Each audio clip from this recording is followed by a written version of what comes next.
In Washington, Texas Governor Rick Perry has made a number of headlines in recent weeks. First, it was his center stage clash with President Obama over the crisis on our border. Then, his campaign stop in Iowa stirring speculation about a 2016 presidential run. But late this week, news broke that the governor had been indicted on felony charges over alleged abuse of power. Joining us now from Austin, Governor Rick Perry. Welcome, Governor. Good morning, Shannon. All right, we want to explain to folks what you're facing here. You've been indicted on 2 felony accounts, abuse of power. The grand jury indictment alleges this, that you, quote, with intent to harm another, intentionally or knowingly misused government property, and by means of coercion intentionally or knowingly influenced or attempted to influence Rosemary Lemberg, a public servant. She is the DA in Travis County. The head of the Texas Democratic Party said this, quote, Governor Rick Perry has brought dishonor to his office, his family, and the state of Texas. They're calling for you to step down. How do you respond? Well, I think it's important for people to understand the details of this. And the DA, the highest ranking prosecutor in Travis County, who also has oversight for state officials, this individual was stopped driving while drunk. She had almost 3 times the legal limit of alcohol, 0.238, I believe is what it was. When you look at the video, not only of the stop, you look at the video of Miss Lemberg when she was being booked into the county jail, the abusiveness, she was kicking on the door, she was abusing the law officials, she had to be restrained. And when you look at that, and you have to make a decision on whether or not $7.5 million of Texas taxpayer money is going to go to the unit that she oversees, I very clearly, I very publicly said that as long as that individual was going to be running that agency, I had lost confidence in her, the public had lost confidence in her, and I did what every governor has done for decades, which is make a decision on whether or not it was in the proper use of state money to go to that agency, and I vetoed it. That's what the rule of law is really about, Shannon.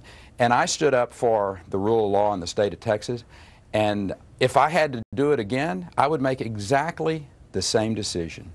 Well, the special prosecutor in this case says he thinks you should take this seriously. He's looked at the law, he's looked at the facts, interviewed more than 40 people.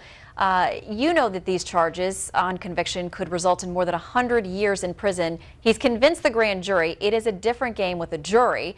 But is there any small part of you that's worried at all that that will happen? Well, I certainly take everything I do seriously. The rule of law, and particularly, I take seriously. But let me just share with you, David Axelrod said that this was a very indictment. Professor Dershowitz, who is not exactly my cheerleader, said that it was outrageous. So I think across the board, you're seeing people weigh in and reflecting that this is way outside of the norm. This is not the way that we settle differences, political differences in this country. You don't do it with indictments. We settle our political differences at the ballot box. And I think, you know, across the board, when you got David Axelrod and Harvard law professor Dershowitz saying the things that they said, I think it's pretty reflective of what we're looking at here. And I also want to say thanks to people like Rick Scott and Jeb Bush and Bobby Jindal and Senator Ted Cruz that have very publicly stated that they too think that this is way outside the realm of any type of thoughtful look at the laws in the state of Texas. You mentioned the David Axelrod tweet. He said that the indictment seemed to him, quote, pretty sketchy. So you do have support from an unlikely source there. Now, something that you and Mr. Axelrod probably don't agree on is the issue of immigration. You've been very vocal about what's going on in Texas and have called the administration to task. They say now the numbers show that the influx of those unaccompanied children who are coming across the border illegally has dropped significantly. To what do you attribute that? Do you give the administration any credit for those numbers going down? Well, here's what I know is happening. Almost 6 weeks ago, we surged into that area of operation with our Department of Public Safety, our Texas Ranger Recon teams, our Parks and Wildlife. We brought a real attention to the issue. We were sending messages back to Central America that you should not send your children here. They're not going to be able to walk across the border. We talked powerfully about surging the National Guard into that area as well. So I would suggest to you that the issue here really goes back to that rule of law, if you will. We're not securing the border as the Constitution calls for us to. When you add the IRS scandal that's going on and the outside of the rule of law there, and then you look at what's happened in Austin, Texas with this grand jury, I think there is some extraordinary concern in this country about the rule of law not being followed, and too many things are being decided in arenas that shouldn't be decided from the standpoint of a government that's out of control. People want to get back to the rule of law and knowing with certainty that our border is going to be secure, that the IRS is not going to come knocking down their door looking for things, and that the NSA is not listening in on our phone conversations. Well, longer term on this particular issue, the administration has signaled that the president is considering executive action with respect to immigration. He says he's basically been left no choice because of lawmakers. Here's what he said just before the folks on Capitol Hill left for their August recess. If, in fact, House Republicans are concerned about me acting independently of Congress, despite the fact that I've taken fewer executive actions than my Republican predecessor, or my Democratic predecessor before that, or the Republican predecessor before that, then the easiest way to solve it is pass some legislation. Get things done. And the administration's publicly called on you to get behind that. I think of a letter back in July that Valerie Jarrett sent specifically and publicly asking you to influence lawmakers to get something done on Capitol Hill. So is that the solution? And absent that, does the president have no choice left but to act, as he says?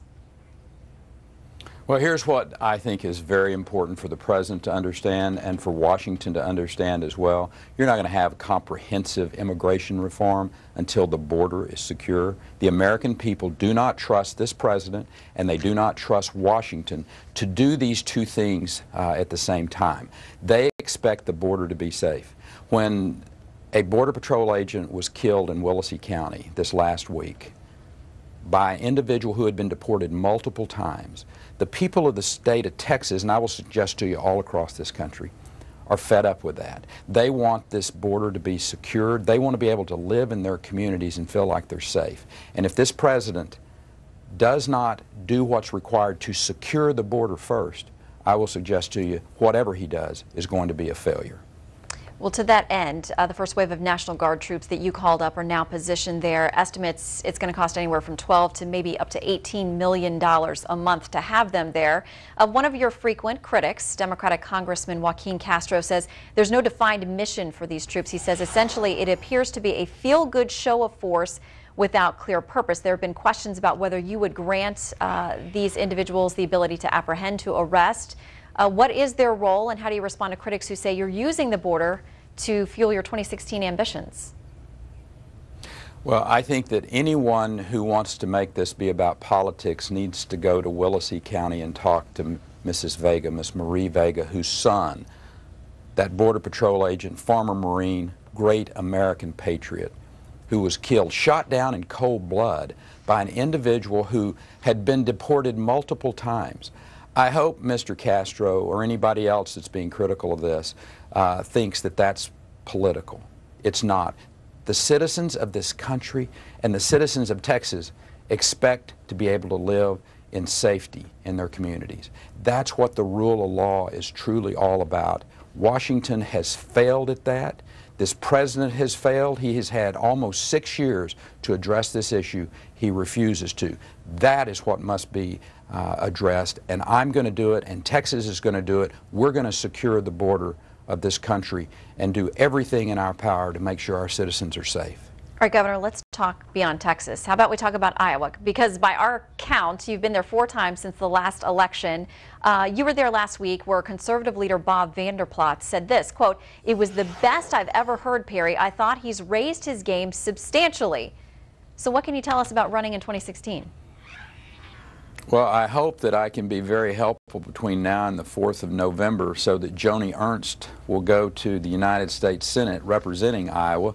Obviously, Terry Branstad's going to do a fabulous job and win going away up there. But there's some other races that we worked with. Their state Senate is just a couple of seats away from having control, Republican control, so that they have both the House, the Senate, the governor, the lieutenant governor, and they can then become an incredibly influential state from the standpoint of economic development. Between now and November the 4th is what I'm focused on. 2016 will take care of itself. All right, well, November 5th, if you want to come talk to us about 2016, Governor, please do. Good to see you this morning. Governor Perry, Thanks, thank Shannon. you for joining us. Yes, ma'am. Well, tensions remain high in Ferguson, Missouri.